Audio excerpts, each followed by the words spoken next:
Assalamualaikum warahmatullahi wabarakatuh. Ketemu lagi di Late Show bersama Ferry Amsari dan Auriga Nusantara. Kali ini banyak pembahasan yang menarik di negara kita. Barusan ada mantan presiden ya dikunjungi oleh berbagai orang, mantan menteri, menteri yang masih di kabinet, bahkan ada menteri yang mengatakan ini masih bos saya gitu ya. Berarti ada dua bos para menteri, satu mantan dan saat ini yang sedang berkuasa. Ini menarik sekali. Artinya ada kekuasaan double, dua matahari ya. Ini juga agak unik dalam ketatanegaraan. Bos mana yang akan diikuti para menteri? Dan juga tidak wajar sebenarnya ya. Ada menteri yang mendaku ada bos lain selain presiden. Macam-macam kejadian, bahkan juga ada perwira menengah kepolisian yang berkunjung bersilaturahmi, minta doa restu mungkin ya, dan doa-doa yang lainnya. Jadi ini menarik, ada kepolisian, orang-orang teman-teman dari kepolisian datang kepada mantan presiden. Sangat berkuasa ya mantan presiden kita. Tapi nasihat kita kepada Pak Presiden, kalau boleh sebaiknya kalau sudah jadi mantan ya janganlah terlalu bernafsu ke depan atau menjaga diri, kasih panggung kepada presiden yang sedang berkuasa. Itu baru namanya negarawan. Ada lain hal cerita ya, sebagai informasi kepada publik luas, bahwa di DPR kita dari 580 anggota, ya, 61%-nya adalah pengusaha. Jadi jangan heran kalau undang-undang lebih banyak aroma pengusahanya dibandingkan aroma kepada kepentingan publik. Kalau undang-undang dasar bilang lindungi lingkungan hidup, kalau pengusahanya berkaitan dengan bisnis tambang dan lain-lain, tentu saja undang-undangnya akan lebih banyak kepada kepentingan pengusaha. Jadi ini Republik Pengusaha Indonesia sebenarnya dibandingkan Republik Kesatuan, Negara Kesatuan Republik Indonesia. Jadi banyak hal yang menurut kita sekarang kenapa undang-undang lebih pro kepada kepentingan bisnis dibandingkan kepentingan rakyat, ya itu sebabnya. Dan mudah-mudahan bisnis kita berkembang dan dolar terus naik yang membuat kesusahan baru untuk rakyat. Jadi kapan kita bisa mendengar wakil kita bersuara demi kepentingan rakyat? Tidak akan kalau melihat 61% ini. Lain hal juga terjadi ya, semakin banyak kepala daerah yang rajin marah-marah, terutama terkait angkutan pasir dan lain-lain. Saya tentu mensupport substansi bahwa harus ada perlindungan lingkungan hidup ya, jalan-jalan yang sudah dibangun harusnya tetap terjaga, tidak dirusak oleh truk-truk pengangkat pasir. Tapi solusinya bukan marah-marah. Ya. Solusinya buat kebijakan agar pengangkut pasir tidak masuk dan keterlaluan. Buat denda yang besar, buat mereka jera. Kalau marah-marah lalu masuk video, menurut saya yang marah akan terekspos dengan baik, sementara lingkungan tetap rusak dan kekacauan tetap terjadi. Ini namanya juga saran. Tapi mari kita tonton acara Late Show kita dengan tamu-tamu spesial kali ini yang akan membahas kaitan luar biasa antara politik, parlemen, dan dampak kerusakan lingkungan hidup bersama saya dan Auriga Nusantara. Mari kita saksikan. Oke, kita sudah bersama dua orang tamu, teman baik saya di bidang masing-masing. Satu adalah Bang Abdur. Halo. Stand up komedian, juga penyuara aspirasi publik. Amin. Dan Bang Timer Manurung, Ketua Auriga. Halo. Beliau perlu Bang Abdur ketahui adalah mantan Mapala Silvagama UGM. Oh, Mapal UGM. Yang itu artinya satu nomor mapala dengan Pak Presiden Joko Widodo ya. Oh. Jadi kalau mau nanya-nanya ijazah palsu nanti bisa lah. Oh. Itu maksudnya. Berarti tahu dari gambarnya tahu ijazah yang palsu mana yang asli mana. Tahu lah. Oh, gitu. Sering nongkrong bareng biasanya mapala itu dengan senior-seniornya kan. Kita mau diskusi banyak hal sebenarnya, terutama di aspek soal menjaga lingkungan hidup. Kan semua orang butuh lingkungan hidup ya, yang bersih, yang baik gitu ya. Selain juga amanah konstitusi itu 28H kalau tidak salah soal lingkungan hidup. Belum lagi pasal 33 kalau mau melakukan kegiatan ekonomi harus memperhatikan azas lingkungan hidup.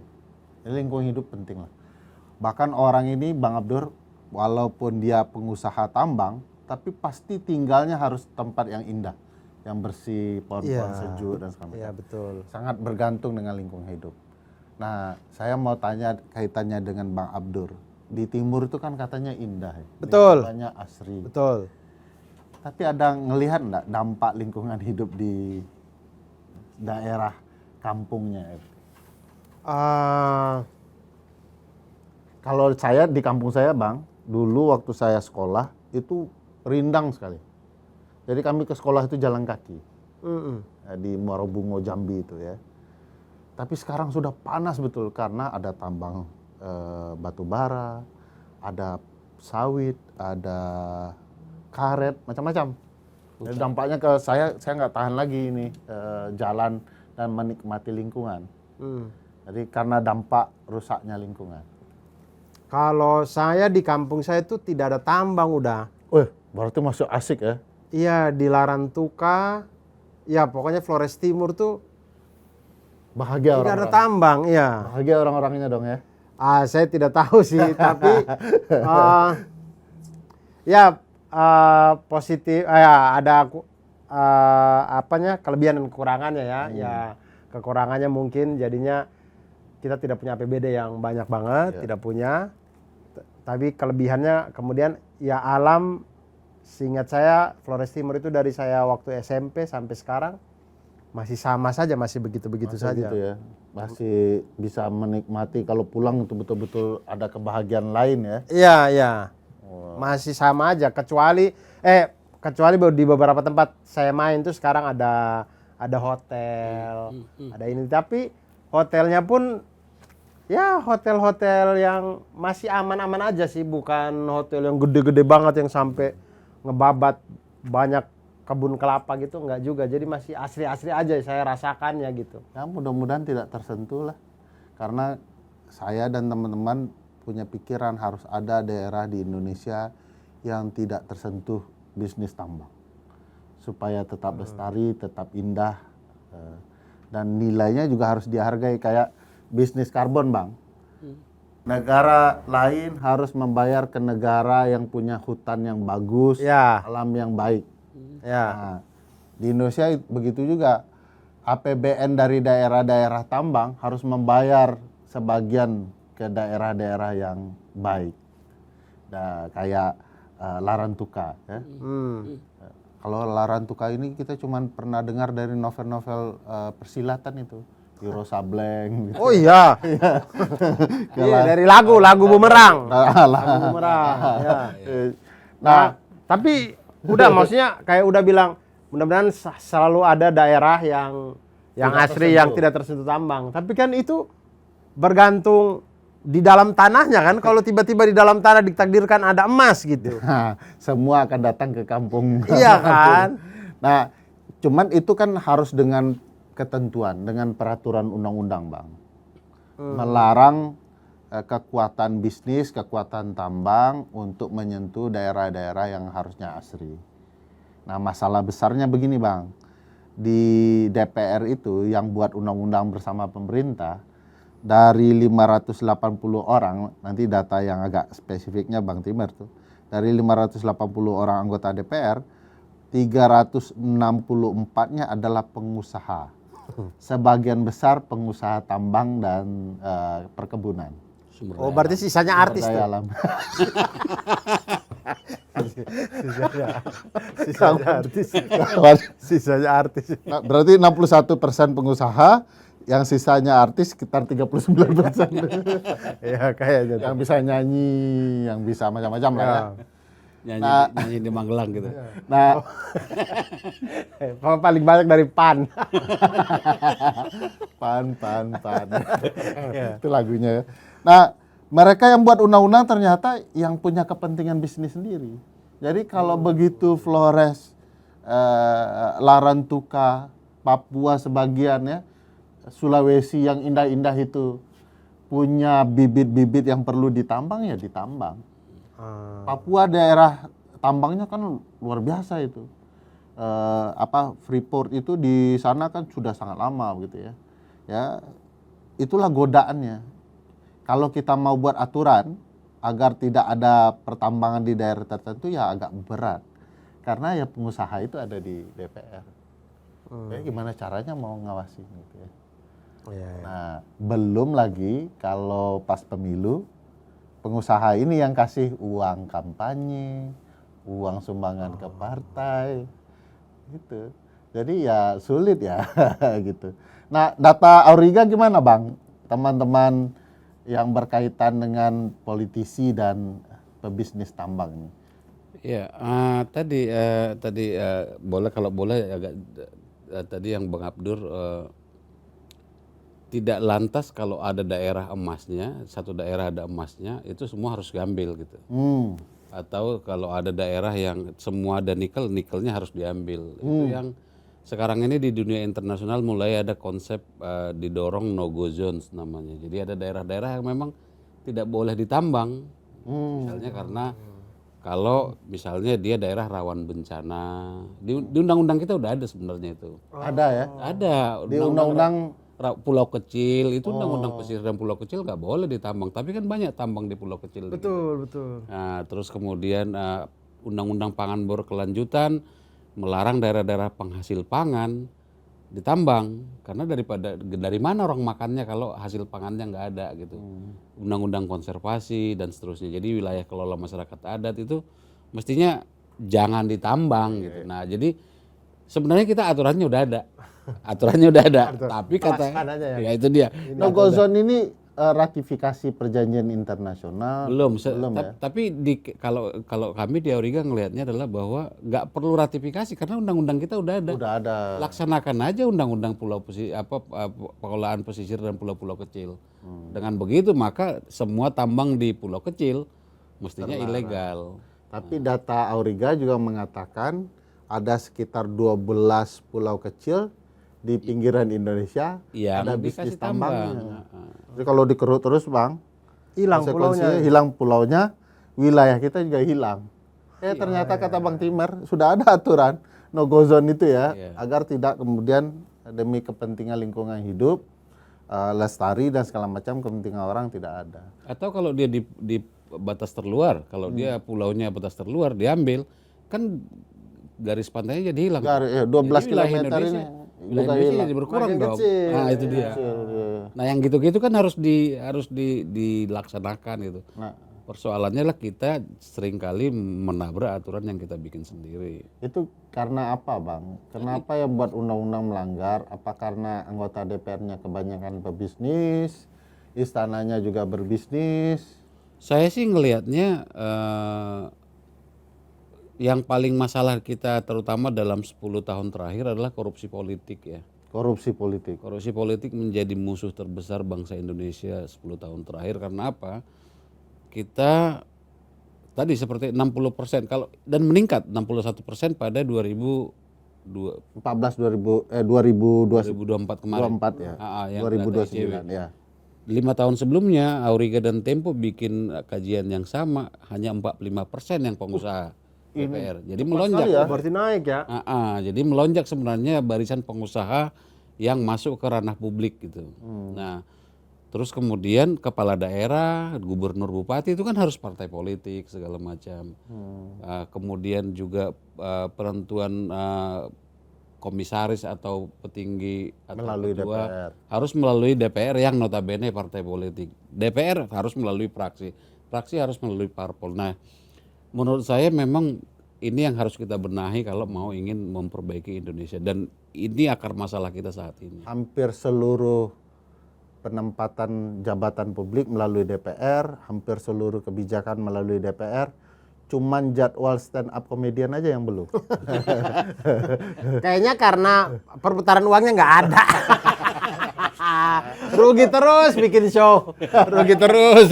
Jadi curhat. Iya.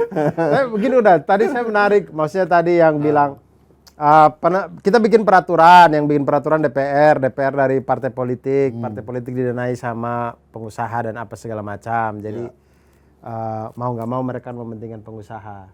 Maksudnya kan caleg itu kan dia datang ke rakyat, dia kasih janji-janji, tapi kemudian karena kepentingan dia ingkar. Nah, maksudnya kenapa kalau dia ada pilihan sifatnya untuk ingkar janji, kenapa yang dia ingkar janjinya itu nggak janji dia ke pengusaha aja ya?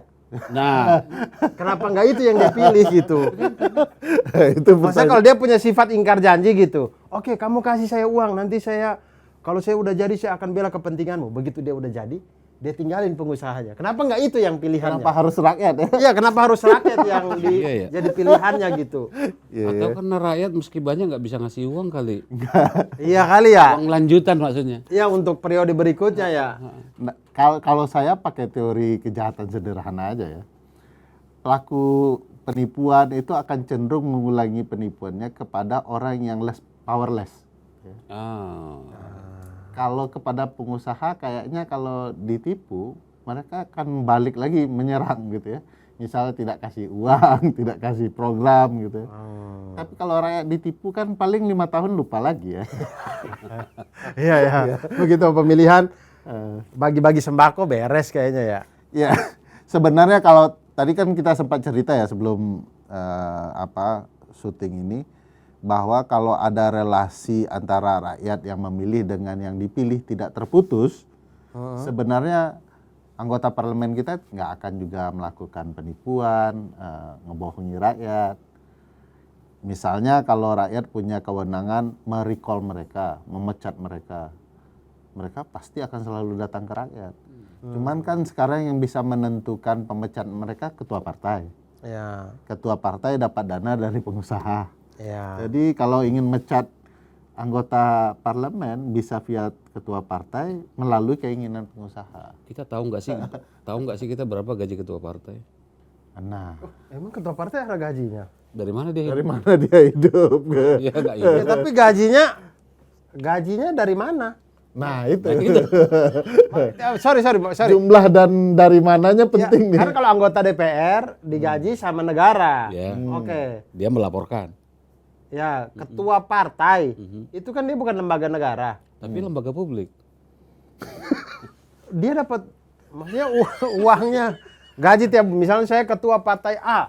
Setiap bulan gaji saya taruhlah 20 juta misalkan. Nah, 20 juta itu dapat dari mana?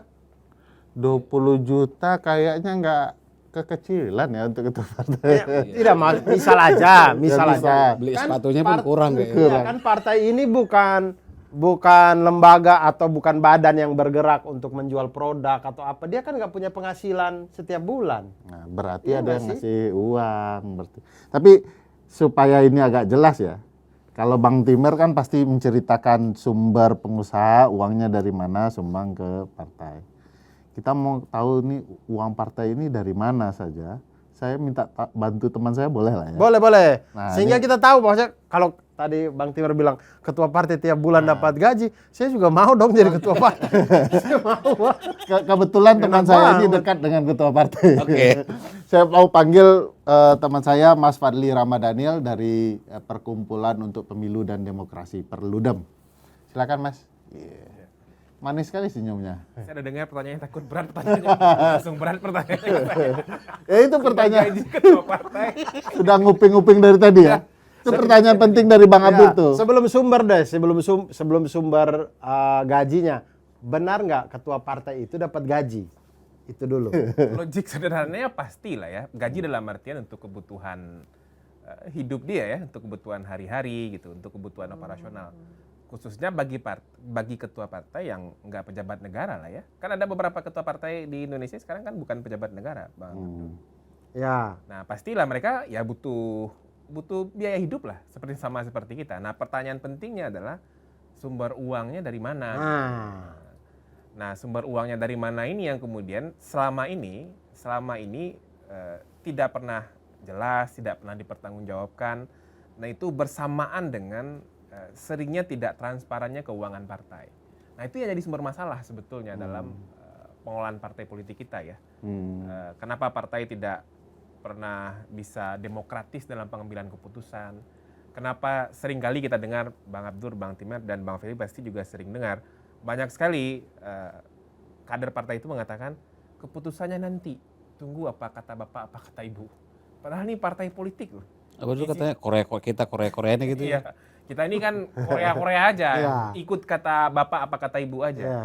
Masa iya institusi partai yang ikut pemilu, datang menemui rakyat, tapi mengambil keputusan yang akan berdampak kepada masyarakat, kepada kita semua, keputusannya nunggu kata Bapak, kata Ibu aja. Iya. Jadi jangan Apalagi partainya tuh ada kata-kata demokrasi Nah, kan. Nah, makanya kita jadi ini, jangan-jangan kalau begini caranya, Republik ini jangan-jangan diputuskan masa depannya, kebijakan-kebijakannya oleh 9 atau 10 orang ketua partai aja. Jangan-jangan kan gitu modelnya. Kalau sumber uang partai itu menurut undang-undang dari mana saja, Pak? Ada 3, Bang, yang menurut undang partai. Pertama itu iuran dari anggota. Kemudian yang kedua itu bantuan keuangan dari negara. Yang ketiga itu adalah bantuan pihak ketiga yang tidak mengikat. Nah, yang halal itu ya. Yang nah, ini boleh dari perorangan, boleh dari badan hukum. Pihak ketiga yang tidak mengikat. Ini yang sering kali tidak pernah ditaruh di atas meja lah reportnya. Siapa sih sebetulnya yang nyumbang ke partai gitu? Baik perorangan maupun badan hukum. Padahal tidak ada makan siang yang gratis ya. Nah, itu tadi seperti saya dengar lah tadi diskusi Bang Abdur dan Bang Timar ya. Bang Fili juga bilang caleg partai butuh uang untuk kampanye. Nah, kalau hanya berharap pada iuran anggota kan kecil banget. Kita bisa cek lah partai mana sih yang masih jalan iuran anggotanya gitu. Ada batasan nggak nyumbang? Ada batasannya. Di undang-undang partai itu perorangan seingat saya agak lupa persis angkanya ya, tapi nggak nyampe 1 miliar deh kayaknya ya untuk perorangan. Kalau Dan badan hukum? lebih besar daripada perorangan, tapi ada batasannya. Kalau badan hukum asing? Asing nggak boleh nyumbang ke partai politik. Tapi kalau asing punya anak perusahaan boleh? Anak perusahaannya boleh? Itu kompleks tuh, belum sedetail itu tuh di undang partai kita mengatur soal sumber dana dari anak perusahaan dari perusahaan asing gitu ya. Nah itu belum tuh, karena memang sumbangan dari pihak ketiga itu yang seringkali tidak terang. Pemilu 2024 kemarin saya ingin nyumbang 1 miliar sih, tapi karena tidak boleh ya nggak jadi lah. Bukan karena nggak punya uangnya. Bukan nggak punya uang, Bang. Pakai jas nih lo, Bang. Levelnya udah beda. Levelnya Pakai bukan jas masalah loh. nominal, masalah di perizinan. Bang, berarti itu dari 3 itu tadi. Berarti selama ini yang Abang lihat berarti yang paling gede sebenarnya yang poin ketiga dong. Pastilah, pasti sumbangan dari pihak ketiga yang tidak mengikat ini yang paling gede. Karena sumbangan, ya kalau dari iuran kader kan kita bisa cek lah nanti Bang Abdur.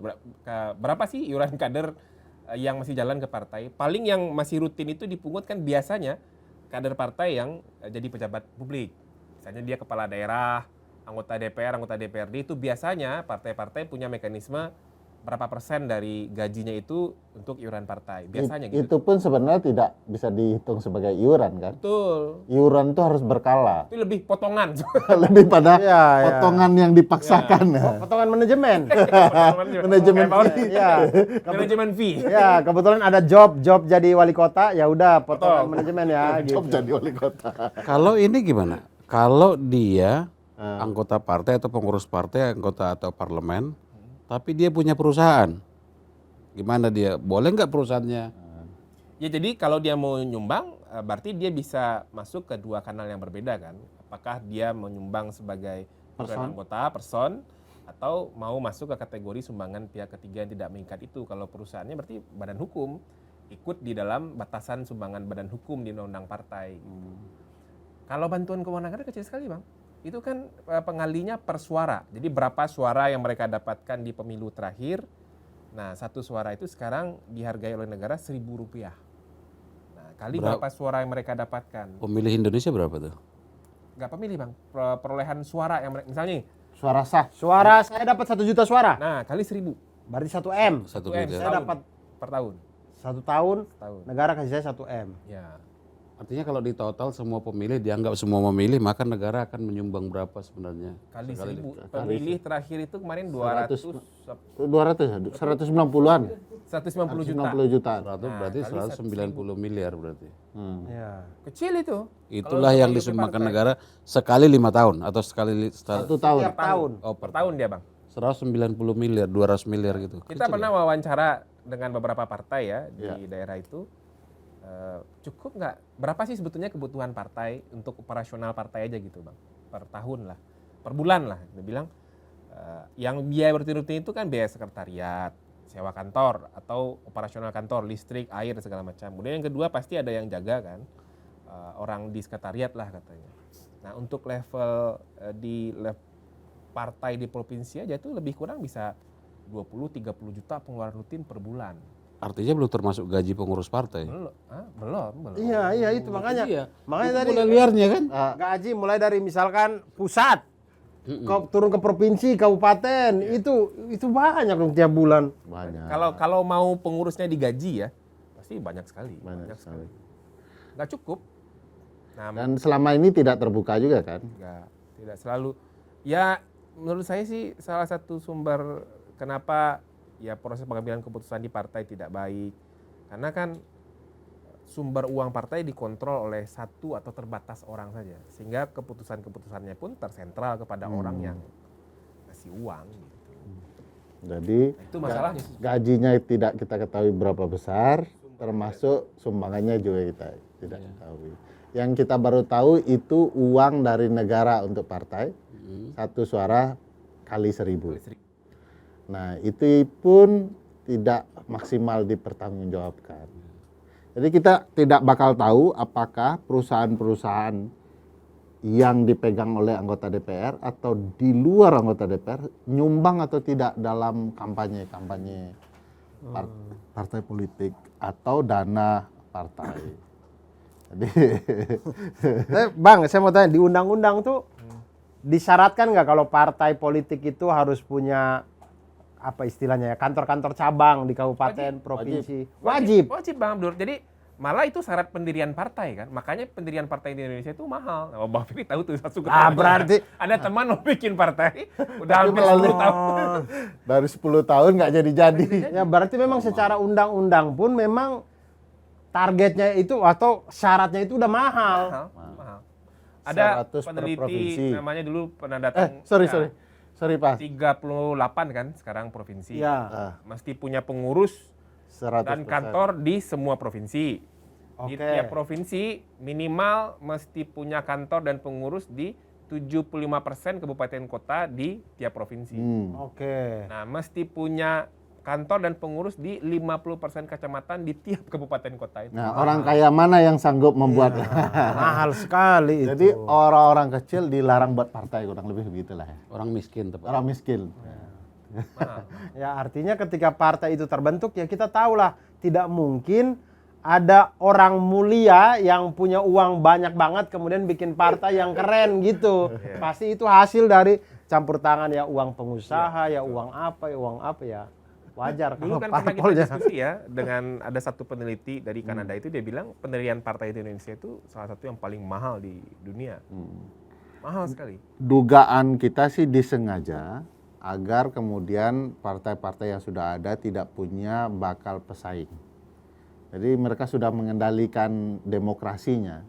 Dengan begitu mereka terus akan bisa menikmati kue kekuasaan tanpa perlu ada kekhawatiran bakal ada orang baik yang kemudian disukai orang banyak, Abdur Rahim Arsyad misalnya, untuk membuat partai pesaing.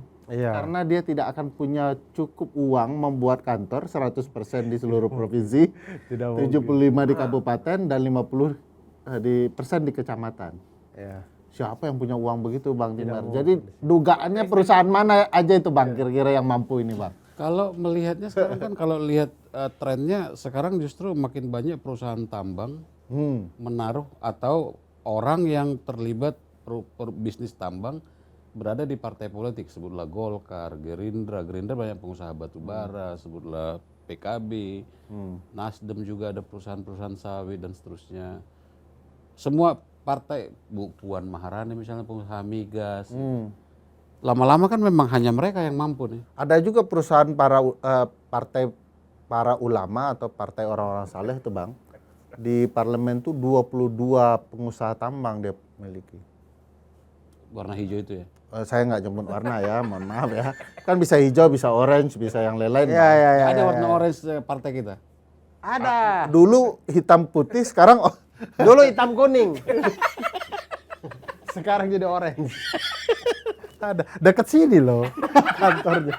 Kantornya deket sini. Tapi di rumah di wilayah Bang Abdur tinggal udah kalah ya yang partai. udah Ya, kalah. Itu di daerah timur lah ya. Iya. Dan Timur Jakarta, timur Indonesia kita nggak tahu. Dan kalau ngelihat trennya kan memang makin ini adalah pebisnis yang bergerak di timur kan, di Indonesia Timur. Karena bisnis tambang di sana besar. Nikel, batu bara. Sekarang misalnya gini, kita tahu Raja Ampat kan. Raja Ampat itu bagi kita daerah wisata, tempat indah, ada di wallpapernya Microsoft. Iya, betul. Tapi sekarang itu ada 5 atau 6, saya harus cek. Tapi kalau ada 5 perusahaan tambang nikel di Raja Ampat, terlagi Raja Ampat hilang tuh. Ah, kasihan. Berganti dengan mobil listrik. Mobil listrik yang Pabrik batu. Nanti pantai jadi jelek dong. Weda misalnya dulu Weda di Halmahera di Maluku Utara dulu daerah wisata selam dia. Begitu sekarang masuk perusahaan nikel terbesar di dunia, Singsan dan segala macam yang kita kenal IWIP, itu siap, nggak ada orang mau nyelam lagi, orang butek udah. Karena bisa gatal-gatal kan? Jadi karena 10 km itu udah orang mancing pakai itu senar diangkat itu udah dapat lumpur. Siapa yang mau nyelam di situ? Lumpurnya mati, lumpurnya ada, maka karangnya, terumbunya ketutup, ikannya nggak ada, ikan jadi pergi. Nah, Itu baru beroperasi perusahaannya ya Bang? Belum terlalu lama kan berarti? belum terlalu lama. Udah segitu Itu zaman rusaknya ya? zaman Jokowi kedua, Oh, periode kedua Jokowi. Dalam 5 tahun langsung begitu. langsung selesai ya. Nah sekarang Pak Bahlil memberikan izin tambang di Raja Ampat. Tapi kan Pak Jokowi orang baik ya Bang. Ya, orang baik tidak selalu menjadi pemimpin. Aduh, jangan dilanjutkan Bang, sudah ditutup tadi. Jadi ada banyak problematika yang berkaitan dengan tambang, terutama tren para pebisnis tambang ada di parlemen ya. Ya, terutama terdampak. Hanya di parlemen, Menteri-menteri kita juga kan Oh, ada yang pengusaha pasir gitu ada ya. batu bara, Ada yang batu bara. ada yang kelautan dan seterusnya. Bang, saya kayaknya kompleks banget. Kira-kira, maksudnya saya kok jadi pesimis sama Indonesia ini. Jangan tetap. Kita mau misalkan oke, salah satu solusinya kita harus bersihin parpol, taruhlah. Acaranya gimana, Bang? Orang kita semua orang luar, kita bukan bagian dari parpol, gimana? Sebelum Bang Timer ke Padli lah. Jawab di pertanyaan susah ini. Ya, mulainya dari mana itu kan juga sering jadi pertanyaan kita ya. Tapi Iya. Salah satu mungkin adalah melakukan revisi terhadap undang-undang partai politik. Nah, sektor mana saja kan ada banyak tuh isunya. Ada isu soal proses demokratisasi pemilihan pimpinan partai, kemudian proses kandidasi dan lain-lain ya. Nah, salah satu yang sentral itu sebetulnya Bang Abdur adalah soal tata kelola keuangan. Apa problem partai kita hari ini adalah tata kelola keuangan partai nggak transparan. Kemudian partai nggak punya uang secara organisasi untuk membiayai jalannya organisasi partai. Sehingga bisa mereka menjalankan organisasi secara demokratis. Nah, yang terjadi adalah operasional partai, organisasi partai dikendalikan oleh segelintir orang, sedikit orang. Sehingga proses pengambilan keputusan partai pun jadi tidak demokratis. Dikendalikan oleh segelintir orang ini saja. Kalian jangan macam-macam kader partai. Saya yang biayain partai ini. Jadi keputusan akhirnya ada di saya. Nah, kalau kita geser situasi ini dengan membuat ya sudah partai tidak lagi dibiayai oleh segelintir orang, tapi dibantu oleh negara karena partai ini akan berdampak kepada banyak sekali sektor kehidupan di negara. Ya sudah dibiayai oleh negara Sehingga peran dari orang yang terbatas di partai dalam proses pengambilan keputusan bisa berkurang. Coba bayang misalnya kebutuhan partai 10 nih. Nah, 6 dibiayai oleh negara. Jadi nggak ada lagi orang yang dominan dalam proses pengambilan keputusan partai. Sehingga perdebatan demokrasi di internal partai bisa berjalan. Nah, Korea itu bisa lebih dinamis tuh perdebatannya. Jadi dia tidak, ya sudah kita tunggu aja apa perintah ketum, Bu Ketum, Pak Ketum gitu ya. Nggak akan gitu lagi kalau mereka sudah tahu, oh jalannya partai udah dibiayai negara kok. Jadi kita bisa berdebat aja untuk yang jauh lebih baik. Gitu. Tapi kan harus diingat ya, kalau mekanisme model yang diceritakan Fali itu terwujud, pebisnis ini tentu tidak nyaman juga, Pak. Pasti. Nah, makanya undang-undang partai nggak jadi direvisi. Ya, makanya maksudnya revisi undang-undang partai, kan yang revisi orang-orang partai juga. pebisnis juga isi. Itu jeruk karena makan nggak jeruk gitu. jalan-jalan Iya. juga. Nah, kira-kira kalau mau ditawarkan kepada para pebisnis ini yang orang partai, kalau ini berubah, kalian akan dapat untung begini. Kira-kira apa ya untung bagi mereka kalau ini diperbaiki tatanan demokrasi partai politik? Nah, misalnya di beberapa negara itu, Bang, ada beberapa pengusaha yang nyumbang ke partai, tapi harus tercatat ya, terbuka. Nah, pajaknya dikurangi, pajak bisnisnya dikurangi. Nah, jadi insentif ke dia ketika dia nyumbang ke partai, dikurangi tuh pajak bisnisnya. Jadi dia punya bisnis segala macam, kan dia gede tuh bisanya bayar pajak Iya, ke negara. betul. Karena dia sudah nyumbang ke partai, pajaknya jangan besar lagi, dikecilkan pajaknya. Nah, itu juga mendorong sebetulnya perbaikan tata kelola di internal partai, perbaikan tata kelola di keuangan negara juga. Gitu. Oh iya, bagus juga itu ya. Ide-ide semacam iya. itu sebenarnya ada. Bang, kenapa pebisnis nggak mau, Bang? Satu, karena memang kalau saya ngelihatnya pebisnis kita cenderung kan bukan industriawan ya, dia makelar rata-rata. Jadi kalau industriawan kan jangka panjang dia mikirnya. Kalau makelar hari ini kalau Dan bisa buat saya masuk saya aja. dan untungnya kalau bisa dapat hari ini. Jadi bukan yang panjang itu fenomena pebisnis kita. Pakang. Tukang pakang ya. Nah itu yang jadi soal, sehingga kemudian itu kita teruskan, tidak ada juga industri yang berkembang jangka panjang di Indonesia yang sampai 100 tahun apa segala macam. Nah ini menjadi soal menurut saya dari termasuk di perekonomian kita. Dan yang kedua, kita sangat tergantung kepada segelintir konglomerasi kan. Karena apapun yang kita lihat sekarang cenderung ke arah konglomerasi, jadi bukan kelas menengah yang kita bangun. Nah, dan yang paling cepat ya ngeruk sumber daya alam saat ini, karena satu tongkang diselundupkan, satu tongkang nikel selundupkan atau satu tongkang batu bara selundupkan, harganya udah ratusan miliar kan.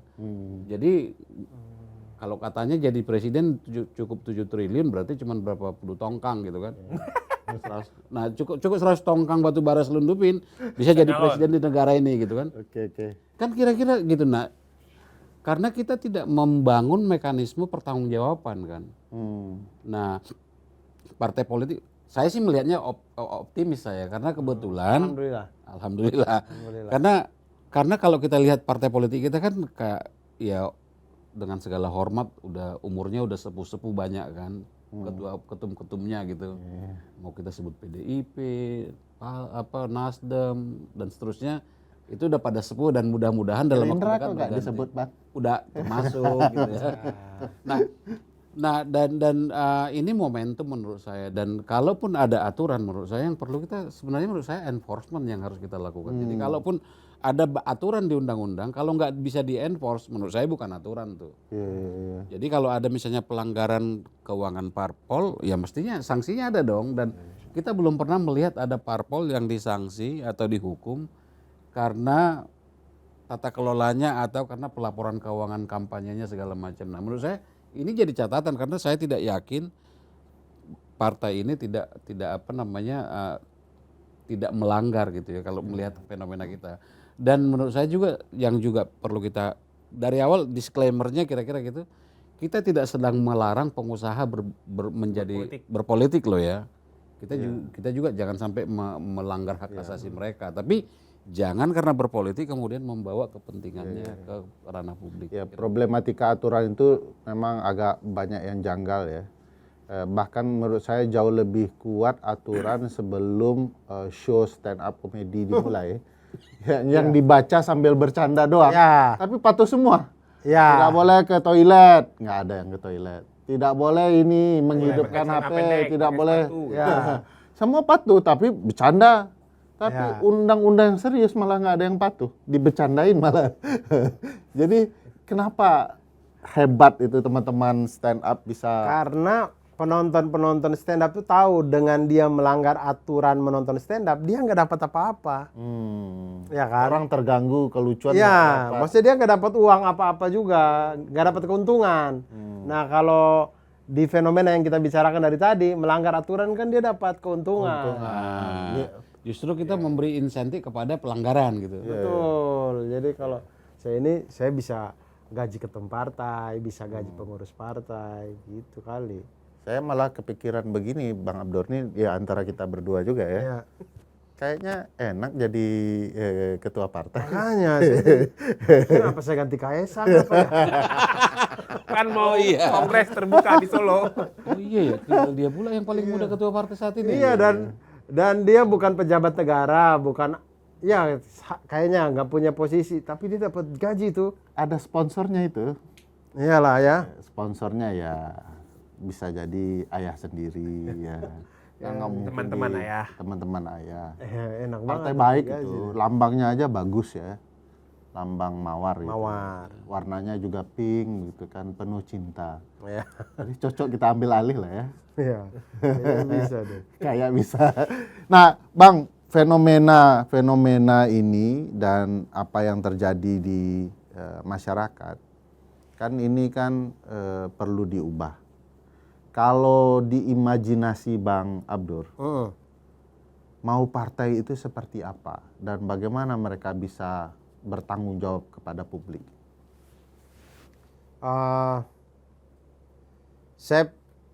Di bayangan saya itu partai yang karena kita sudah menganut sistem kita demokrasi gitu, sebelum demokrasinya keluar sampai ke rakyat, demokrasinya betul-betul ada di partainya gitu.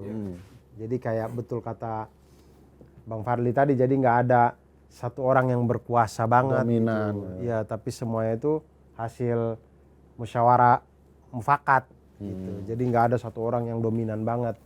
Kalaupun dominan ya silakan argumennya saling diperdebatkan di situ mana yang paling bagus. Saya di dalam kepala saya tuh kayak gitu. Jadi kayak ngelihat suatu saat kita pemilu tuh coblos tuh tutup mata aja gitu. Karena kita tahu apapun yang kecoblos semuanya itu memperjuangkan rakyat gitu. Udah tersaring ya. Iya, kayak gitu kan kayaknya seru banget gitu. Iya. Kalau sekarang nih coblos kita udah buka mata lebar-lebar pun, udah kita pilih, hasilnya sama aja. Tapi kan Depok berubah. Berubah. Ya pasti baik lah ini. Belum tahu sih, saya belum tahu sih, belum bisa memastikan. Kita lihatlah. Ini kayaknya dari pemilu kita kayaknya baru 1 tahun ya kita berjalan. Iya, iya. Ya, mau 1 tahun, hampir setahun. Ya, belum kelihatan. Ntar deh. Menuju Oktober kita. Kita lihat 4 tahun lagi ke depan. Apakah hasil dari pilkada-pilkada kita, hasil dari Ya. pileg-pileg kita dan pilpres kita tuh berdampak bagus apa enggak gitu. Tapi merasa penting nggak teman-teman partai politik bagi demokrasi atau kita jalan sendiri aja? Kayaknya sistem kita masih Harus partai ya? segala-segala harus Ya, partai lah. Karena saya pernah itu baca bukunya Bang Ihsanuddin Nursi yang Bangsa Terbelah. Itu beliau tulis di situ di bab-bab awal tuh beliau tulis bilang independen tuh akal-akalan undang-undang doang katanya. Katanya karena independen itu isinya tuh sebenarnya juga hanya orang kaya aja yang bisa independen itu. Karena fotokopi KTP aja dia cuma ngitung fotokopi KTP. Katanya harus 1 juta ya? 1 juta apa 500.000? Untuk kepala daerah. Ya. Beda-beda tuh tergantung jumlah. Tergantung populasi. Oh ya, tergantung populasi. Pokoknya hitung-hitungannya karena dia pernah ikut yang mau sempat independen DKI kan. Iya, iya. Bang Ihsanuddin Nursi ya, Pak. Ya itu hitung-hitungan untuk fotokopi satu ini aja Rp200 dikali misalkan harus 500.000 atau 1 juta itu udah 1,5 M atau 2 M hanya untuk fotokopi KTP. Ada lebih contoh bagus lagi soal itu. Mau mendirikan partai harus ada kertas kecil berharga ini, materai. Materai. Materai itu kalau kemudian untuk mendirikan partai karena 100% di provinsi, 75% kabupaten, 50%. Itu kalau dihitung hanya untuk materai itu bisa 1 miliar. Nah, tuh. Materainya saja. Materainya Materainya doang. saja untuk syarat pendirian partai politik. Meningkat income kantor pos langsung. Nah, kantor pos langsung bagus penghasilannya, Bang. Jadi memang partai untuk orang kaya, dan orang kaya itu di bisnis-bisnis lingkungan hidup, tambang dan segala macam. Iya. Jadi akhirnya fokus kebijakan negara kita ya merusak lingkungan hidup, Bang. Jadinya begitu. Artinya mau nggak mau kita harus stop kan itu kan. Ya. Partai politiknya yang harus kita perbaiki. Bang Abdur walaupun terdengar sangat bersemangat, tapi dia mengatakan ragu juga. Jadi menurun juga semangat optimis bernegara ini ya. Tapi Abang kenapa? Bang Timer kenapa punya harapan positif ke depan? Satu tadi karena sekarang kan kemarahan masyarakat itu kan mulai kelihatan ya. Yang artinya faktor teknologi dan informasi yang cepat menyebar gitu, dan pada titiknya orang akan sadar bahwa oh ini ternyata nggak benar untuk kita gitu. Itu satu. Jadi saya yakin publik kita cepat aware gitu ya. Yang kedua tadi melihat fakta bahwa akan banyak partai politik yang akan mau nggak mau harus berganti. Regenerasi. Karena alam meninggal misalnya, karena tua atau dan seterusnya. Nah, ini momentum. Yang ketiga saya ngelihat fenomena anak-anak kecil saat ini, anak-anak muda itu cepat sekali kalau terpapar informasi dan teknologi gitu. Saya misalnya lihat anak-anak SMP udah bisa coding, udah bisa segala macam, cepat sekali dan mereka. Nah saya ngelihat momentum ini mau nggak mau harus memang menjadi modal besar kita gitu, dan saya sih melihatnya di situ, dan akan ada kemuakan sih menurut saya kepada apa yang terjadi saat ini. Cuman yang saya sayangkan selalu adalah kemuakan itu bisa jadi dampaknya akan sangat mahal misalnya kita 98 kan akan rusuh. Ada korban. Nah yang dampaknya itu yang saya nggak kebayang sih, tapi mudah-mudahan nggak sampai sebut. Ya, gitu. mudah-mudahan sebut Amin. lah ya. Amin. Nifat, kita boleh nggak menjaga optimisme kita di dalam bernegara dengan situasi pelaku bisnis adalah pembuat kebijakan itu sendiri. Itu kan kayak wasit di pertandingan Manchester United, Barca dan Juventus ya, yang selalu dicurigakan berpihak ya. Ya. Yang buat ketentuan aturan dia yang akan menentukan jalannya permainan. Kita seoptimis apa sih? Saya sih masih coba untuk optimis ya, karena kan Masih mencoba. Dia coba ya. Berarti bagus nih. Bagus nih perpaduannya. Perpaduan. Pesimis, mencoba optimis. Bagus. Bagus sudah ini. Karena kan kalau kita mau beralih dari demokrasi, Bang, kayaknya saya enggak deh. Maksudnya kayaknya demokrasi yang paling membuka diri untuk tetap bisa bertumbuh, bisa jauh lebih baik gitu ya. Termasuk juga soal partai politik. Saya orang yang percaya pada pelembagaan partai ya. Jadi yang mesti dibangun dan dikuatkan terus-menerus adalah sistemnya. Tadi Bang Timen misalnya, ya nggak apa-apa pengusaha ikut berpolitik, tapi dia harus terbuka bisnisnya di mana saja. Dia jadi beneficial ownership di mana saja. Kontrolnya akan seperti apa gitu. Nah, problem di kita kan semuanya di bawah meja. Nah, ini yang mesti dibuka ke tempat terang, dan mesti ada keberanian dan kepemimpinan yang kuat untuk itu. Nah, kemudian soal partisipasi publik terhadap demokrasi ya. Kalau kita lihat Bang Ferry, 2 kali atau 3 kali pemilu terakhir itu sebetulnya antusiasme anak muda sangat besar pada proses pemilu, pada proses politik. Bang Abdur mungkin juga merasakan hal yang sama. Nah, apalagi itu didukung oleh kanal digital dan media sosial yang begitu berkembang dengan masif, dengan cepat ya. Indonesia termasuk tertinggi pengguna kan? Iya, betul.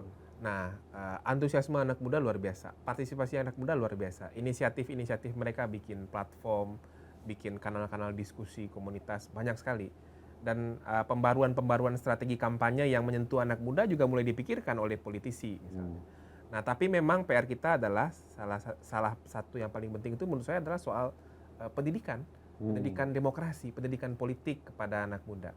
Jadi anak muda mesti paham dan tahu bahwa politik itu tidak hanya sekedar euforia pada proses pemilu saja, tapi juga untuk sampai pada proses pemilu bagaimana kita tahu dan dekat agar partai menyeleksi orang yang tepat untuk dipilih dalam proses pemilu, itu penting juga untuk dipelototi.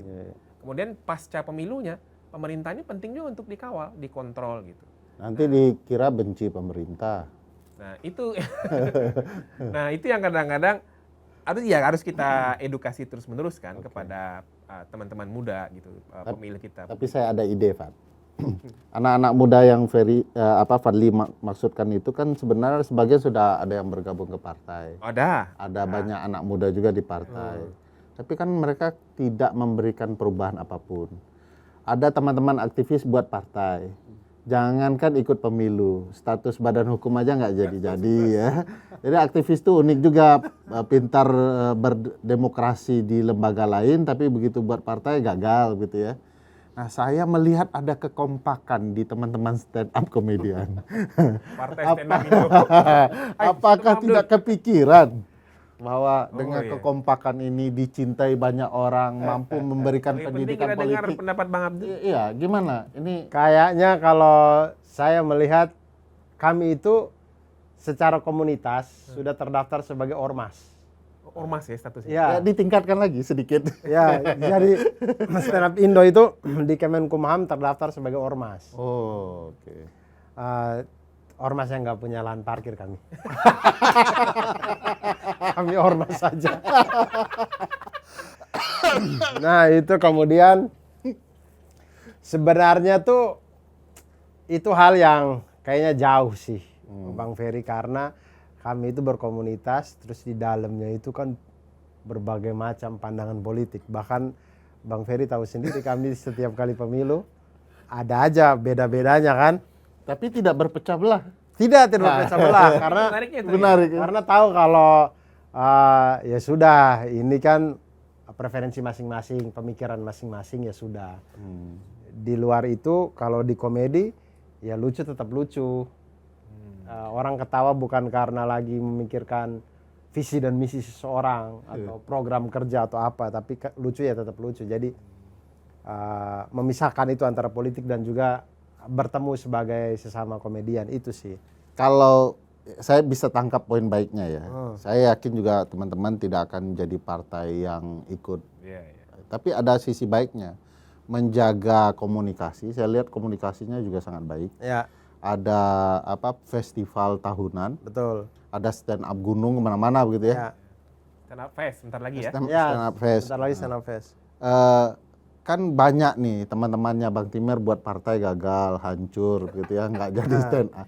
Ini kalau mau dipelajari kenapa kemudian teman-teman stand up Indo bisa bertahan, apa sih poinnya sehingga teman-teman yang di partai juga perlu belajar. Organisasi ya. Susah mempertahankan organisasi, tidak bisa pecahnya. Dan ketuanya nggak digaji ya? Tidak sih. Ya Bang Haji 2.000 digaji nggak? Tidak digaji dia itu. Setahu saya pengurus-pengurus stand up Indo itu baik di pusat maupun di daerah-daerah yang tiap hari ngurusin open mic nggak ada yang digaji sih. Karena presidennya doa ibu. Ya. Karena apa yang lebih mahal dari doa ibu ya, itu rezeki berkah semua. Ya. Nggak digaji ya? Ya. Tidak. Jadi kita bisa kasih nama uang dari mana Bang? Nggak ada Bang. ya ketua partai kita bisa kita kasih itu juga. Iya, Megawati paling doa ibu. Gitu. Prabowo Surya Paloh doa ibu. Kan kayak stand up Indo itu mungkin dapat margin tipis-tipis ketika bikin stand up fest atau stand up gunung. Tapi ketika dapat margin tipis-tipis itu kan uang itu untuk bayar panitia yang kerja, untuk apa. Biasanya kemudian habis tuh. Iya. Saya dengar kayak stand up fest itu kayak orang dipanggil pulang kampung lebaran. Iya. Maupun uang habis ya tetap. Ya, itu kayak panggilan timnas. Oh, panggilan timnas istilahnya. Jadi kami Kecuali ini ya, kecuali naturalisasi. ya, tidak belum. Kami belum naturalisasi. Belum ada ya? Belum ada. Bang Panji kayaknya tuh dia mau ada rencana ya. Naturalisasi kamu kan dia kayak malah ke New York tuh. Kayaknya dia doang tuh, kayaknya yang main di liga luar. Dia main di liga luar. Jadi kalau ada panggilan timnas dia dari New York sendiri. Nah kami itu kan ya berkreasi di dunia masing-masing, di kesibukan masing-masing. Tapi kalau stand up Indo bikin acara itu kayak panggilan timnas, tidak lagi memikirkan bayaran atau apa, pokoknya setiap Indo kalau panggil ya kami siap gitu. Ya itu kan satu hal yang menarik ya, tidak dibayar, tidak ada sponsor yang jor-joran untuk komunitas ini, ormas ini. Tapi dia bisa berjalan cukup, bahkan bisa dikatakan sangat baik ya. Ada event rutin nggak Bang Abdul? Nggak ya? Nggak ada. Nah, menarik yang tadi udah Ferry bilang, tanya bahwa kenapa bisa begitu? Mungkin karena kami semua dipersatukan dengan kecintaan yang sama. Kecintaan pada Ideologinya sama. ya, maksudnya kami suka dengan seni ini gitu. Kemudian Kebetulan partai kita nggak ada ideologi kecintaannya itu. Nah, mungkin bisa dimulai dengan misalkan kalau kita mau bikin partai, kita cari dulu kecintaan kita yang sama apa nih. Misalkan kecintaan kita yang sama adalah, tapi semua partai juga begitu ya, Indonesia Maju misalkan, semua partai juga begitu sih. Semua partai juga gitu sih. Semua banyak ngomong demokrasi gitu. Iya, semua juga ngomong gitu, tapi ujung-ujungnya enggak ya. Pokoknya intinya satu kecintaan yang sama, yang kemudian kita semua mau meluangkan waktu untuk ngurusin gitu. Di luar itu kan ada kayak partai hijau, partai yang cinta lingkungan. Ada yang partai berkaitan dengan binatang karena kecintaan perlindungan binatang. Di Indonesia hampir nggak ada karena persis kata Bang Abdur, semua ngakunya cinta hal yang sama, tapi pada dasarnya tidak. Iya ya. Nah, mungkin itu ya menarik juga tuh. Atau yang dari teman-teman aktivis mulai dari ormas aja dulu, jangan partai dulu. Karena begitu partai langsung Ormas aja, Perindo dulu katanya ormas. Nasdem dulu katanya ormas. Gelora tuh dulu Garbi loh, ormas itu. Tiba-tiba partai. Tiba-tiba partai. ya harus Iya, mulai dari ormas aja dulu. Ini teman-teman aktivis atau siapapun rakyat Indonesia mau buat partai, ayo kita mulai dengan ormas dulu. Ya, cek ombaknya ormas ombak dulu. Ya. Cek Jangan ombak. buat ormas juga terburu-buru, tiba-tiba langsung Jadi partai. atau memberikan calon presiden tertentu kan. Iya. Kayak stand up aja, jalan asik, Berangkat dari kecintaan yang sama. Penting cintaan tuh. yang Ya, sama. betul. Itu suatu poin yang sangat menarik. Itu, Artinya kalau 2029, 4 tahun lagi, masih cukup lah bikin ormas dari sekarang. boleh juga. Boleh juga. Boleh nanya nggak? Nah, silakan Bang. Ini kan karena tadi mungkin kecintaan itu jadi ideologi kira-kira disebut begitu ya. Apa yang membuat dia patuh pada ideologinya? Karena kalau partai politik kita kan unik nih. Menurut saya malah itu harusnya itu tabu itu mestinya. Di nasional dia bersaing, tapi di daerah di pilkada dia berkoalisi tuh yang bersaing kan. Iya. Mestinya ada yang salah nih pada tata kramanya gitu. Apa yang dilakukan di komunitas komedian sehingga itu taat secara DNA gitu.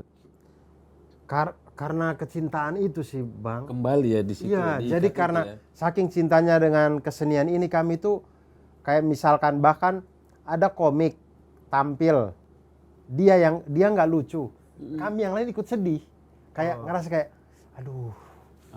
Jadi kami bisa bayangkan kalau kami di posisi itu dan tidak dapat tahu, kayak aduh, kayak Sama bayangkan kita partai kita ada kawannya yang tidak terpilih parlemen, mereka sedih semua Bang. ya, jadi berasa gitu kayak aduh, saya tahu saya pernah lagi di posisi itu. Gak enak. Nah, akhirnya kemudian karena cinta itu, akhirnya kemudian kami itu selalu menjaga kayak kalau ada yang kayak tidak mendapatkan panggung, misalkan kayak Tasikmalaya, aduh, open mic-nya nih sudah tidak berjalan lagi gitu, sudah jarang. Nah, kami itu kayak karena kecintaan itu berusaha untuk hubungin atau cari lagi deh kafe lain mana atau apa gitu. Jadi ada Atau bikin event. ya, jadi kayak kalau bisa Sabang Sampai Merauke tuh semua panggung hidup gitu.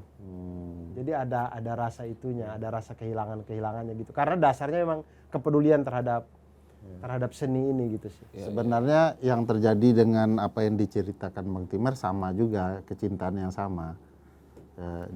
Di atas mereka bersaing, di daerah mereka akrab. Kecintaan terhadap kekuasaan mereka Bang.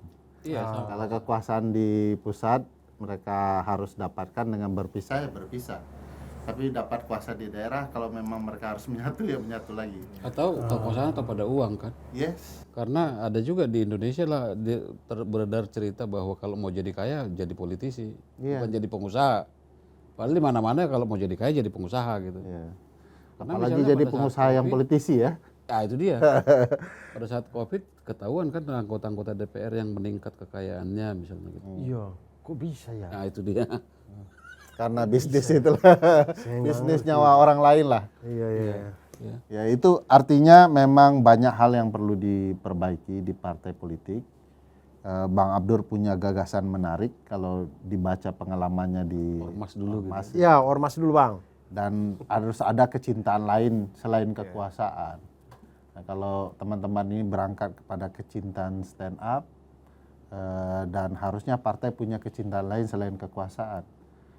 Tadi karena kalau cinta lingkungan hidup, buat partai lingkungan hidup, cinta dengan hewan misalnya, buat partai yang memperjuangkan hak hewan, Ya. masyarakat adat, buat partai yang mencintai masyarakat hukum adat ya. Pengusaha nggak perlu buat partai karena mereka bisa dengan berbagai wajah masuk partai. Atau mungkin ada kecintaan tokoh. Dulu kayaknya Pak SBY kayaknya bikin Demokrat awal kayaknya. Cinta dengan Partai Demokrat di Iya, luar. kayaknya sosok saya sih nggak tahu sih, teman waktu saya SMA tuh saya ngerasa kayak ini menonjolnya cuma SBY-nya doang sih, ini Demokratnya itu yang ngejualnya pada waktu itu ya. Iya. Kayaknya gitu kecintaan Ya, pada dari- tokoh kali. pada figur tertentu ya. Iya. Ya betul. Sebenarnya kita punya banyak bahan kalau bicara kecintaan ya. Yang dilarang itu paling agak soal kedaerahan ya. Nggak mungkin kita buat partai anak-anak Madura misalnya, anak-anak Minangkabau gitu ya, atau anak-anak Timur, karena itu akan membangun perpecahan. Karena dulu di masa lalu kan kita berbeda jadi satu kan. Ya. Mengindonesiakan kita. Tapi selain itu kita punya banyak bahan gitu ya. Partai cinta makanan ikan juga bisa, walaupun mungkin namanya mungkin dibuat agak lebih indah ya. Partai susu ikan. Ikan ada susunya. Itu dia. Ada Untuk MBG mau dipakai untuk MBG. Ada. Ya. Solusinya kita buat susu dari ikan. Ya supaya bergizi kan. Dan ketuanya wakil saudara dari wakil presiden apa gitu ya. Sebut aja Bang. Saya nggak tahu. Oh enggak ya. Saya nggak tahu pengusaha di balik itu, saya nggak tahu. Saya cuma dengarnya partai susu ikan. Partai susu ikannya itu. Oke lah, terima kasih Bang Abdur, Bang Timer, Mas Fadli yang nonton acara ini. Mudah-mudahan punya tambahan pengetahuan dan mungkin gagasan-gagasan tadi bisa kita kembangkan. Yang kita perlu ingat bahwa partai adalah bagian dari kita bernegara, ruang untuk memperjuangkan hak, dan kalau partai rusak, hak-hak kita juga rusak. Sampai jumpa di episode berikutnya. Assalamualaikum.